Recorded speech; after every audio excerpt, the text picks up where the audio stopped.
పెద్దలు బ్రహ్మానందం గారికి, ఆయన అభిమానులైన ప్రేక్షకులు, అలాగే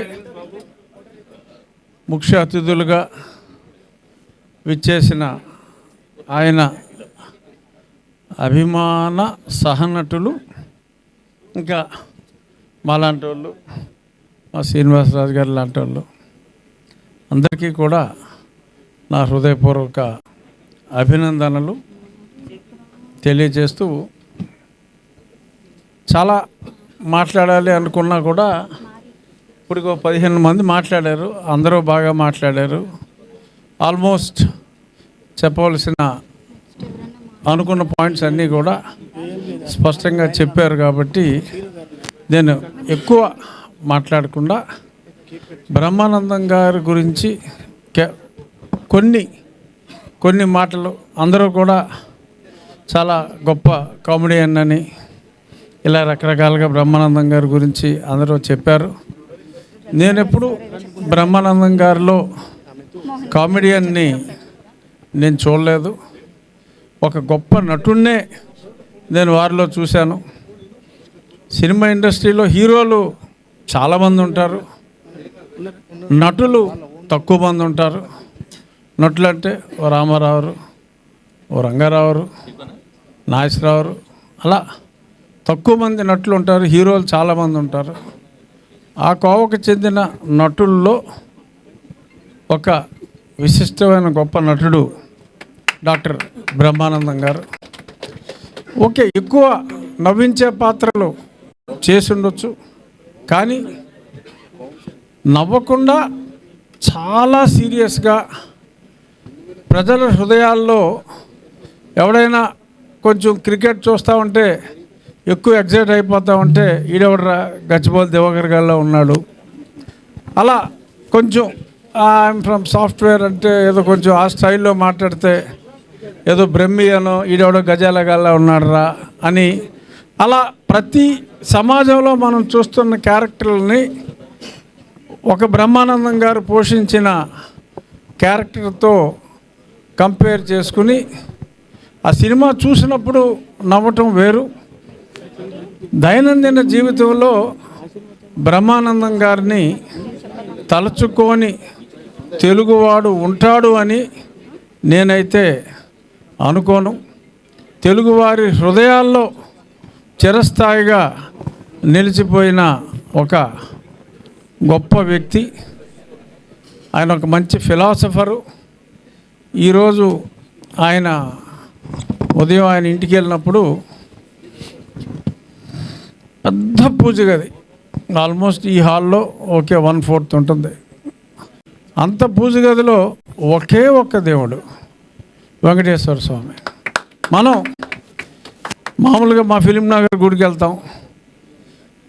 ఒక గుడికి వెళ్ళిన తర్వాత ఏంట్రా ఎంతకన్నా మంచిది, వినాయకుడికి కనపడదాం, పక్కనే శివుడికి కనపడదాం, అమ్మవారికి కనపడదాం, అలా పైన సాయిబాబా 10 గుళ్ళు తిరిగేస్తాం.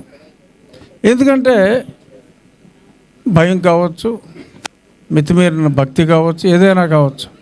కానీ స్థితప్రజ్ఞత, నేను నమ్మింది ఒక్కడే దైవం, నా ఇంటిలో నా పూజ గదిలో సింగిల్ ఫోటో ఉన్న పూజ గది నేను చూడాల.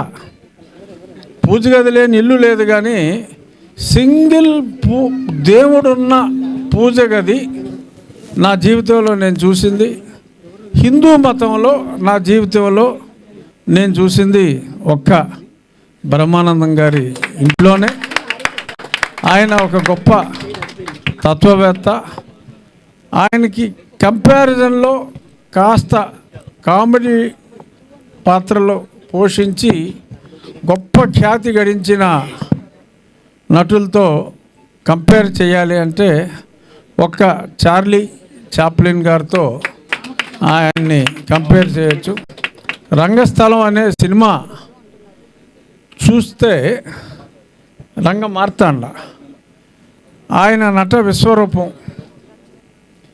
ఇన్ని సినిమాల్లో అంటే ఆయన నాకు తెలిసి 30 సంవత్సరాల్లో 1000 సినిమాల పైగా యాక్ట్ చేశారు. అంటే మొత్తం మీద 1200 1400 కాదు నేను చెప్పేది, మొట్టమొదటి ఫస్ట్ 30 సంవత్సరాల్లో యావరేజ్ 35 నుంచి 40 సినిమాలు సంవత్సరానికి చేయటం అంటే అది అన్యజన అసాధారణం. మరి సినిమా హీరోలు కూడా మరొక స్టేజ్లో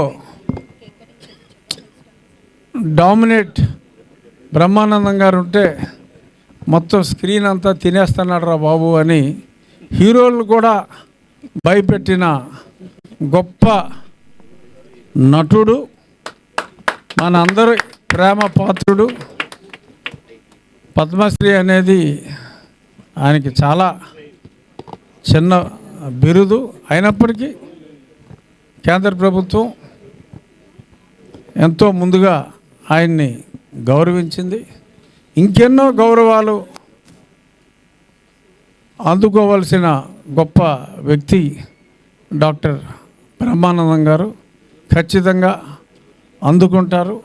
ఇటువంటి గొప్ప వ్యక్తిత్వం గల నటులు ఉండొచ్చు, గొప్ప వ్యక్తిత్వం గల నటులు అయిన బ్రహ్మానందం గారి కార్యక్రమంలో, ఆయన సప్తతి కార్యక్రమంలో అంటే 70వ జన్మదిన కార్యక్రమంలో పాల్గొనటం, ఎన్నో ఫంక్షన్లో పాల్గొన్నప్పటికీ బ్రహ్మానందం గారి ఈ 70వ జన్మదిన వేడుకల్లో పాల్గొనటం అనేది నేను ఒక ప్రత్యేకమైన వేడుకగా భావిస్తూ, ఎంత పెద్ద స్టేడియంలో చేసాము, ఎన్ని లక్షల మంది వచ్చారు అన్నది కాదు, ప్రతి ఒక్కరి కళ్ళల్లో ఈయన్ని చూస్తున్నంతసేపు నేను చాలామందిని అబ్జర్వ్ చేస్తున్నా.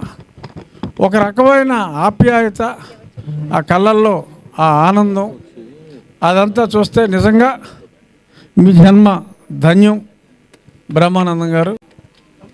మీ స్నేహితులుగా మేము ఉన్నందుకు మేము కూడా ఇది మా అదృష్టంగా భావిస్తూ, భగవంతుడు కొందరికి చావు ఉండదు, అలాగా బ్రహ్మానందం గారికి మరణం లేని ఒక గొప్ప నటుడు. మరిన్ని దశాబ్దాలు మీరు ఉండాలని, నిండు 100 ఏళ్ళు కాదు, టెక్నాలజీ మారిపోతుంది, 100 years కూడా. మా సీఎం గారు ఇప్పుడు హ్యూమన్ లైఫ్ 120 సంవత్సరాలు అని చెప్పి చెప్తున్నారు. సో అంచేత 120 సంవత్సరాలు ఫిజికల్గా, ఆ తర్వాత very few people they are eternal. Brahmanandam garu is an eternal star. All the best sir. Thank you very much.